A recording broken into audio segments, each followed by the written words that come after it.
From the Bob Mills Weather Center, meteorologist Stephen Nehrenz. Yet another day, cloud cover below normal temperatures. Again, a far cry from what July often offers up around here.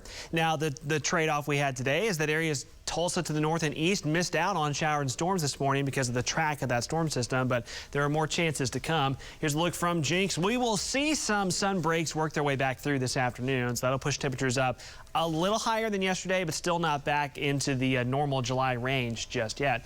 Here's a look at radar with what was left of kind of the last remnants of the storm complex that went through central Oklahoma this morning. Is just these kind of trailing showers across Pittsburgh and Latimer counties. Oklahoma City still getting a few more downpours back in their area. And to the north and west, still some additional activity kind of trailing behind what we had this morning around Ponca City down to Pawnee. You're picking up a few brief showers. So Pawnee County, Osage County, this is drifting back in. Not big amounts, unfortunately, but we'll at least take what we can get here. And some of this will try to make its way towards Tulsa, even maybe as far east as Bartlesville, up to Sedan, Independence, Kansas. Again, it won't be a lot, but there'll be a little bit there this afternoon. These are actually some pretty strong storms well to our west, back near Kiowa and northwest of Enid. More than likely, that's going to weaken significantly before it gets here, but that'll be kind of the trailing back edge of activity this afternoon. That'll provide additional cloud cover to keep temperatures from getting too out of control. So again, there's some sun breaks coming in west of Tulsa, but that shower activity back behind it will kind of fill the clouds back in as we head through the afternoon. So temperatures, as you would expect, sunnier spots, a little warmer, cloudier spots, a little cooler, especially southeastern Oklahoma, McAllister, Wilburton, Eufaula, low 70s where you've had those persistent showers, upper 70s and low 80s elsewhere. And I did this comparison yesterday, but again, today, a far cry from what July normally is, and especially what July did last year. 1 year ago today, our high was 104, which tied for a record high for that date. And of course, we were looking at highs again in the 80s this afternoon. Normal high would be 93, and we'll eventually get back to that kind of weather in the days ahead.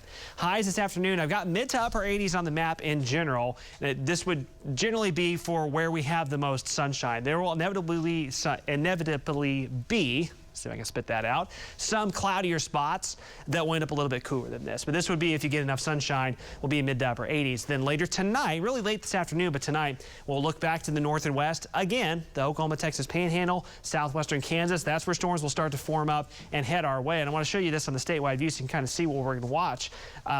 Could be kind of an intense squall line in the Panhandles, and then additional storms in southern Kansas that will try to merge and then drop south and east through the late night hours. Once again, the exact track is kind of up in the air as far as exactly where these will track and then push southeast through the night.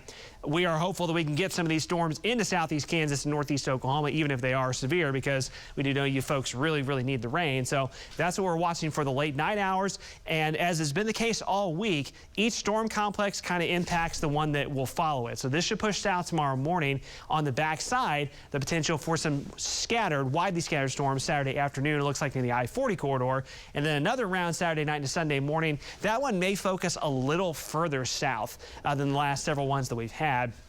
And with time after that, we'll start to see the storm complexes that we've had for days on end here start to wane a little more. So through the afternoon, there's a widely scattered shower chance. Late afternoon, early evening, not too much. And then late overnight, those storm chances go back up.